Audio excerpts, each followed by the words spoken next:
So karon nun ay gidala sa to Raider 150 Fi. So ang problema na to ani mao ni. Kani temperature sensor. So tanawan ninyong resulta para mabalaan po ninyo kung napoy mali ang daot po ang inyong temperature sensor. So ipansak na to ni siya. Ning daan niya na temperature sensor. Kaya ang issue ani magsigirag tuyok ang iyahang fan. So Raider 150 ay na no. So sigirag tuyok ang iyang fan. Karon pag ipansak nato ni ang iyang temperature sensor, nya i-on na to ang susi. On ang susi. So tanaw na tong fan. Di ba? So napansin na to no, pag on na to no, ni under ang iyahang fan. So nag-check na ta diri sa iyahang relay. So mo maning fan relay ni siya, mo ni iyahang relay. So okay man pud yang fuse diri na pud nakabutan diri oh. Fan fuse na niya. So gi-check na to ang iyahang fan relay, okay man ang supply siyang relay. Yung natingalan tagiha nganong nagsigi og tuyok ang fan. So karon gipa-desisyon na tong tagiha og gidag-desisyon pud ta para siya nga palitan na to siya og bag-ong temperature sensor. So mao ni siyang bag-ong temperature sensor no. Mao ni siyang bag-ong temperature sensor sa Raider 150 Fi. Karon ato ni itaod.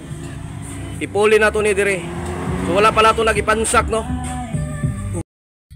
So dara no napansak na nato ang iyang bag-ong temperature sensor. So kaganina pag pansak na to sa temperature sensor niya sa daan, pag i-on na tong susi motuyok ang fan. So karon nato siyang i-on og balik. So on na to siya no.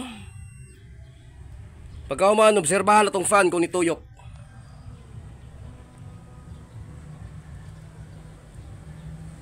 So wala na nituyok ang iyang fan no. Oro. So wala na siyang tuyok. So confirm na to nga temperature sensor ang problema. Ato lang siyang gilisan og bago. Raider 150 Fi no. Basta magsigig tuyok ang inyong fan, check sa jud ninyo ang relay kung nabay abnormality ang iyahang relay. So makita na to na iyahang relay na siya diri. So mao ni iyahang relay no. Diri tapad sa may battery. Tapad siyang ECU. So tanawon po nato kung okay po ang iyahang fuse. So mao ni ang fuse sa iyahang fan 19 amperes.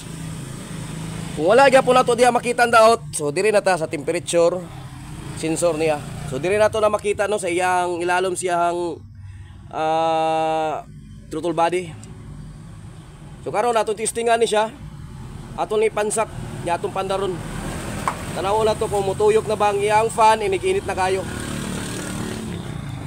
So dara no gitaon na nato ang iyahang bag-ong temperature sensor. So mao ni iyahang karaan. So ang iyahang diyang reaction is nikalit lag andar ang iyang fan. Dili na mapalong.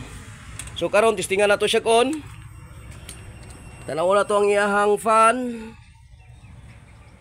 So wala na siya ni andar no karon paandar na to o gulato na to na muinit og maayo. Kumuandar ba yang fan?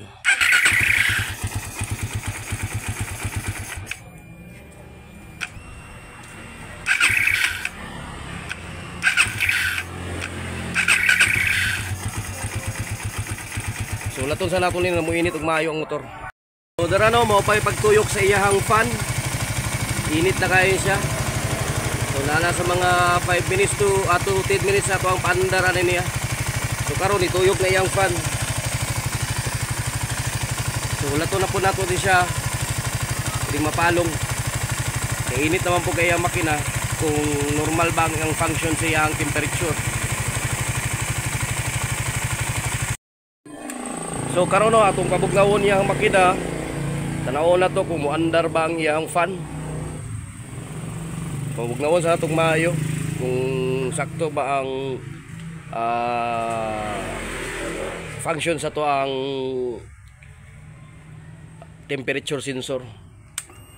So gi-on na to siya, medyo bugnaw-bugnaw naman. So tanaw na to ang fan. So kita na to na no, wala na gyud siya ni andar. So okay na ato ang Raider 150 Fi na nay problema ang iyahang temperature sensor na sigig andar ang iyahang radiator fan. So okay na siya no. Balik na nato nito ng plastic ani. So dira no. Okay na to ang Raider 150 Fi. So wala na tuyok na iyang fan, okay na ang iyang temperature. So pansin nato diyan ang fan na wala na siyang tuyok no. Okay na siya, mutuyok na siya, naginit na kayo.